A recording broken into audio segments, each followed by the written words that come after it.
Le sésame est une plante annuelle de la famille des Pédaliacées. Il est largement cultivé pour ses graines. C'est une plante oléagineuse qui peut mesurer de 50 cm à 2,50 m. Donc, vraiment, l'intérêt du sésame, ce sont ses graines. Ces minuscules graines qui sont légèrement aplaties. Il est probable, d'après ce qui se dit, que ce soit la première plante oléagineuse à avoir été cultivée. Quel est l'intérêt du sésame? Le sésame est principalement cultivé dans les régions tropicales, subtropicales, tempérées chaudes d'Afrique. Et il connaît un fort développement dans nos pays d'Afrique subsaharienne à cause de sa culture facile et de ses faibles coûts de production. Cultiver le sésame n'est pas compliqué. Il faut savoir que, en raison de l'ancienneté de la culture, il existe une multiplicité de variétés, de lignes ou de cultivars de sésame. En fonction des variétés, on peut trouver des graines de sésame allant du beige, du crème, du brun, en passant par le doré, etc. Mais, dans tous les cas, le sésame blanc est généralement du sésame décortiqué. Il est donc différent du sésame entier ou complet qui, lui, est généralement brun. Près de 65% des tonnes de graines de sésame cultivées et récoltées dans le monde sont destinées à la production d'huile. Le plus grand producteur de sésame, c'est la Chine. On a également parmi les grands producteurs l'Inde, le Soudan, l'Ouganda et bien d'autres pays africains. On cultive également dans divers pays d'Amérique latine et dans le sud des États-Unis.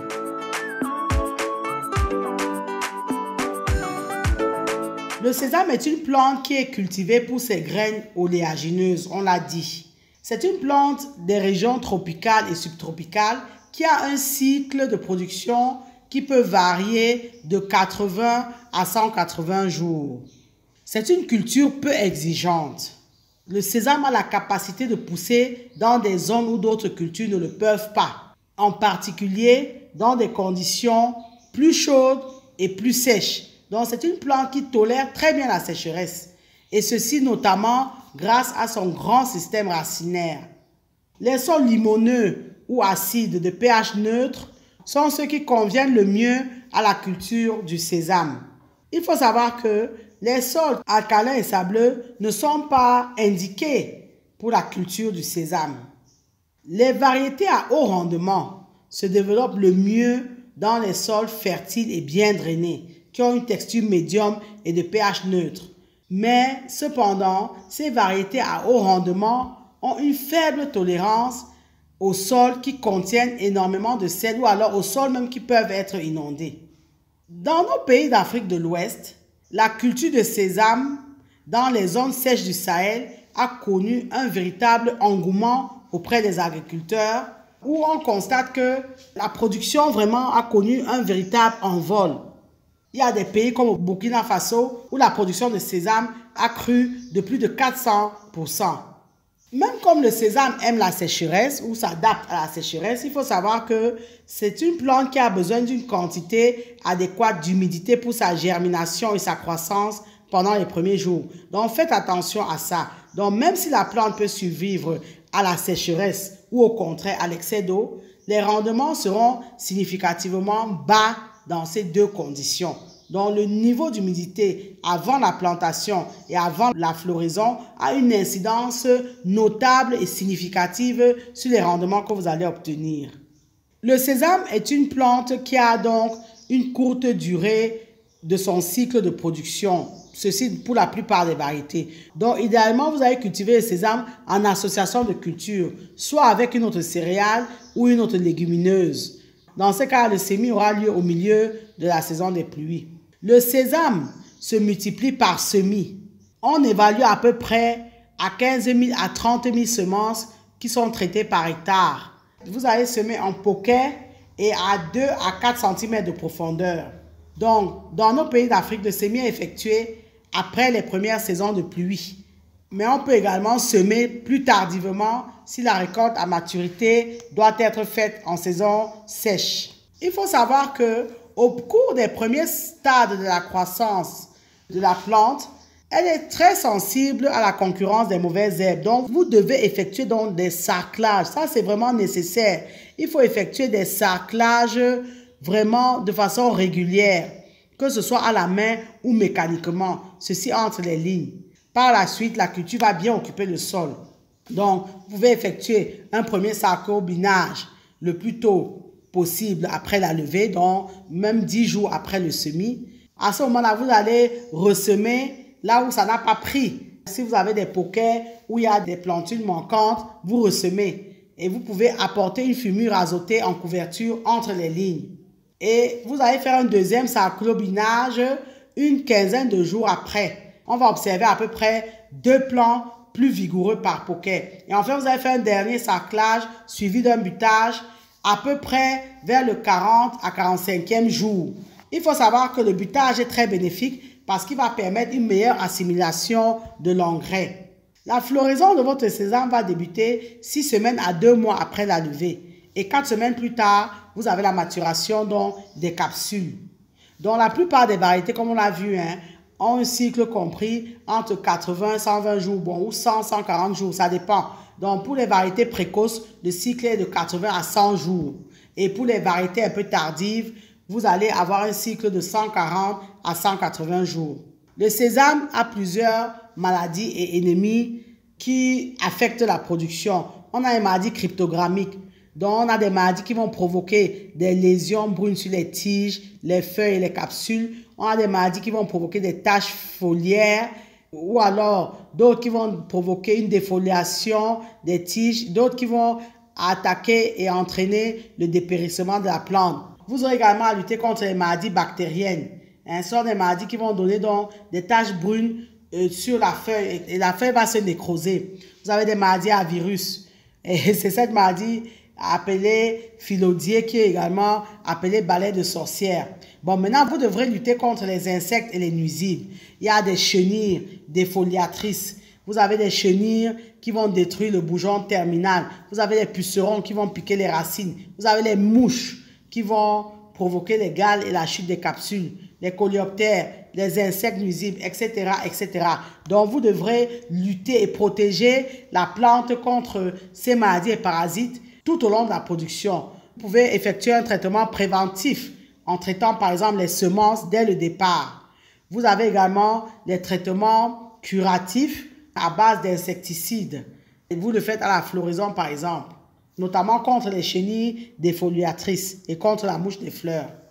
La précocité des semis va permettre un bon contrôle des attaques parce qu'on va avancer la période sensible de la floraison par rapport au pic de développement des insectes et des champignons. Par contre, les semis tardifs vont rendre ce contrôle difficile et les pluies vont limiter l'efficacité des traitements.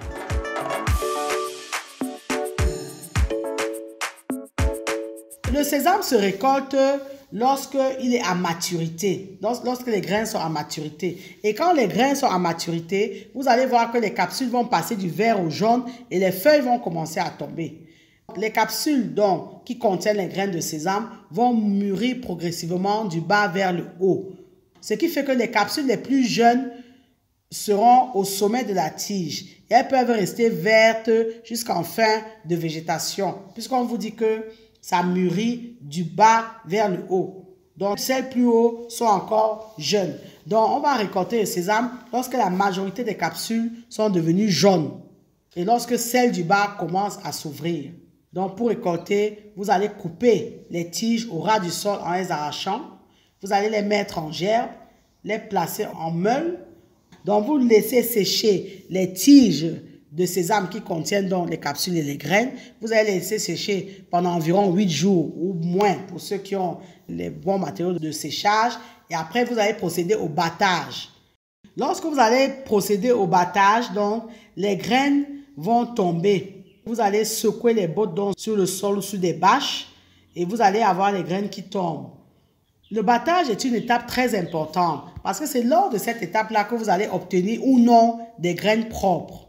Bon, si vous n'avez pas de graines propres, vous allez vanner. Il est important de penser, si vous vous lancez dans la production du sésame, à la mécanisation de votre récolte. Vous pouvez récolter les grains de sésame à la moissonneuse-batteuse.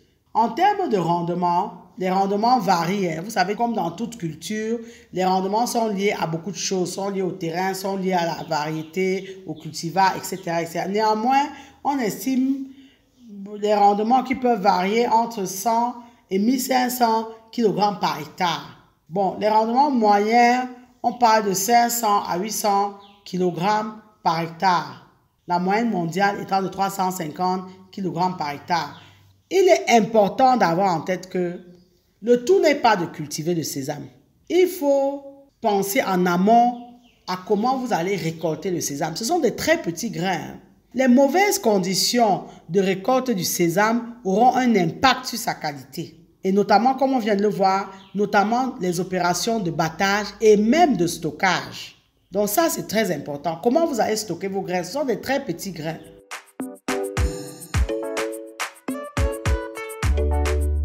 Le sésame a énormément de bienfaits. Le sésame fait partie des aliments les plus riches en antioxydants.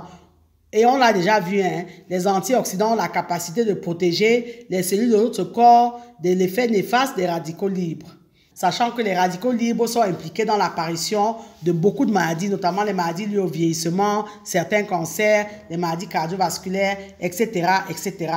Le sésame est riche en fibres alimentaires. Donc, ce qui fait que les graines de sésame vont optimiser le transit intestinal et jouer un rôle important dans l'absorption des glucides et des lipides, influençant ainsi la baisse du cholestérol dans le sang.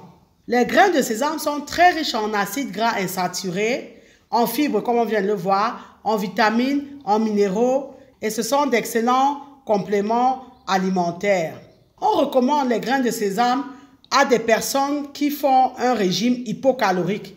Parce qu'en fait, le fait que les graines de sésame contiennent une source élevée en fibres, ça va provoquer une sensation de satiété plus rapide. Les fibres donc vont permettre de maintenir un bon transit intestinal et prévenir certaines maladies cardiovasculaires et diabétiques. Les graines de sésame regorgent de minéraux, de vitamines. Vous avez du phosphore, du calcium, du magnésium, du fer, du zinc, du manganèse, du cuivre, de la vitamine B1, B6, B2, B3, B9, etc., etc. Ce qui est sûr, les graines de sésame ont énormément de vertus. Ils ont un impact sur le vieillissement cellulaire, ont des effets analgésiques et anti-inflammatoires, donc ils combattent les douleurs articulaires et rhumatismales, ainsi que les névralgies.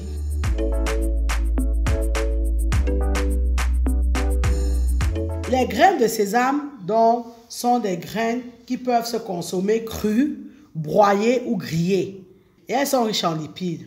Elles peuvent se consommer seules. Elles peuvent se consommer parsemées sur des salades, en sauce, dans des soupes. On peut les utiliser comme ingrédients pour confectionner des pains, des quiches, des crackers, etc. Ça veut dire qu'on utilise les graines de sésame en pâtisserie. Vous avez les biscuits au sésame. Vous avez également les graines de sésame qui sont utilisées en boulangerie. Vous voyez, on parsème souvent les graines de sésame au-dessus des pains pour hamburgers ou alors de certaines baguettes. Mais la grande utilisation du sésame, c'est pour produire une huile végétale, l'huile de sésame. C'est une très bonne huile, une excellente huile. Il faut savoir que quand on grille les graines de sésame, c'est parce que la torréfaction des graines de sésame permet d'accroître, d'exhaler les valeurs de ces graines oléagineuses. Donc, vous pouvez griller vos graines de sésame à la poêle ou également au four. Quand vous grillez vos graines de sésame, bien entendu, vous ne rajoutez plus d'huile puisque c'est un oléagineux. Une autre utilisation des graines de sésame, c'est que en utilisation externe, si vous ne mangez pas, si vous utilisez l'huile de sésame, non pas pour la consommation alimentaire, mais pour la peau par exemple, cette huile-là, vous allez voir que l'huile de sésame adoucit la peau, adoucit votre épiderme. C'est une huile qui a un effet anti-rides efficace, grâce notamment à son pouvoir antioxydant dont on a parlé. Cette huile nourrit et embellit les ongles et les cheveux également, et elle traite les pellicules. Donc, l'huile de sésame est employée couramment également pour les massages. Donc, c'est une huile qui est vraiment utilisée en cosmétique. On l'utilise même d'ailleurs pour fabriquer les savons et les produits cosmétiques. Donc, dans le domaine de l'esthétique et de la cosmétique, l'huile de sésame est vraiment indiquée. Quand vous allez extraire l'huile, on obtient le tourteau. Le tourteau de sésame, principal résidu donc issu de l'extraction de l'huile de sésame, va être utilisé pour l'alimentation du bétail et de la volaille. Parce que ce tourteau-là a une très bonne valeur nutritive pour nos animaux. Comme pour toute culture, travaillez vos rendements. Il ne suffit plus aujourd'hui de cultiver. Il faut cultiver de façon rentable et productive. Et lors de la culture du sésame, il faut savoir que les rendements ne sont améliorés que si vous respectez donc toutes les étapes de production et si vous travaillez le choix de la variété appropriée. Parce que la variété est essentielle et déterminante pour le rendement in fine. Mais il n'y a pas qu'elle. Il y a aussi le respect de toutes les étapes de production. Ayez en tête que le sésame améliore le sol en l'ameublissant. Sa racine va produire un biocide naturel qui va réduire d'ailleurs les populations de nématodes. Donc planter du sésame dans différentes parcelles au fil des ans va permettre à la terre de rester bien vivante et saine. On l'a vu, ses racines s'enfoncent. Vous l'avez compris, investissez dans la culture du sésame. Merci de liker, partager et commenter la vidéo si vous pensez qu'elle vous a été utile. Nous vous encourageons particulièrement à partager nos vidéos afin que notre communauté s'accroisse et surtout que ceux qui ne reçoivent pas les notifications soient informés que nous avons publié la vidéo grâce à vos partages. Abonnez-vous à AgriTV Web et activez la cloche de notification si ce n'est encore fait pour ne pas manquer nos prochaines publications. Et rappelez-vous toujours que savoir est le point de départ, mais c'est agir qui fait et qui fera toujours toute la différence. Maintenant que vous savez, place à l'action.